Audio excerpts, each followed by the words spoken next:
Yan at mula dyan sa bayan ng Maribeles, tumako naman tayo sa Morong. Aha. Itong members of Church of God International, MCGI. Aha. Bagong patrol vehicle ipinagkaloob ng MCGI sa Morong Police. Wow, ang galing naman. Morong PNP. Ipinagkaloob ng members of the Church of God International o MCGI ng isang brand new Toyota Hilux patrol vehicle sa Morong Municipal Police Station, Morong MPS, sa isang turnover ceremony na isinagawa kahapon, bandang alas 10 ng umaga, dyan sa barangay Binaritan, Morong, Bataan. Pinangunahan ang aktibidad ng mga kinatawa ng MCGI at nando si Kuya Daniel Rason sa photo, di ba? Ng MCGI at mga opisyal ng pulisya mula sa Bataan Provincial Police Office at Morong PNP. Siyempre si Provincial Director Marites Salvadora.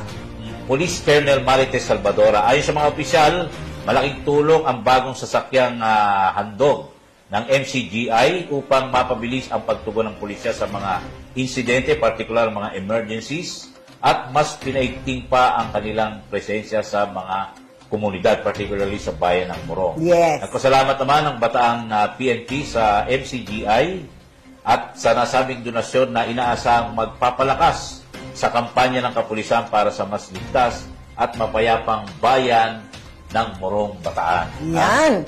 Mula sa, involved pa rin dito yung MCGI, itong sa Orani naman, mula sa Morong, huling pagdalo nitong si Mayor Bonjong Pascual, si outgoing Orani Mayor Bonjong Pascual sa LMP Bataan Chapter Meeting isinagawa sa bayan ng Orani. Isinagawa nitong June 11, 2025 ang buwan ng pagpupulong yung monthly regular meetings ng League of Municipalities of the Philippines o LMP Bataan Chapter sa bayan ng Orani at dinaluhan nito ng mga punong bayan mula sa iba't ibang bahagi ng Bataan upang pag-usapan ng mga inisyatiba at programang makatutulong sa bawat munisipalidad. Ito rin ang naging huling pagdalo ng kasalukuyang alkalde ng Orani sa pagpupulong ng LMP kaugnay ng kanyang nalapit na pag-alis sa tungkulin dahil papalitan ni incoming Mayor John Arizapa. Sa susunod na buwan ay nakatakdang maupo bilang bagong mayor ng bayan si Mayor-elect John Arizapa kasunod ang matagumpay na halalan doon. Sa nasabing pagtitipon ay muling pinasalamatan ng mga opisyal ang mga naging katuwang sa serbisyo publiko at kinilala ang naging suporta ng mga mamayan at mga lider ng lalawigan sa loob ng mahigit 3 dekadang panunungkulan ng lokal na pamahalaan ng Orani. Ginanap ang pagpupulong sa isang pasilidad na pagmamayari ni Ka Daniel Razo. Dito yata ito sa K-Dirac, no?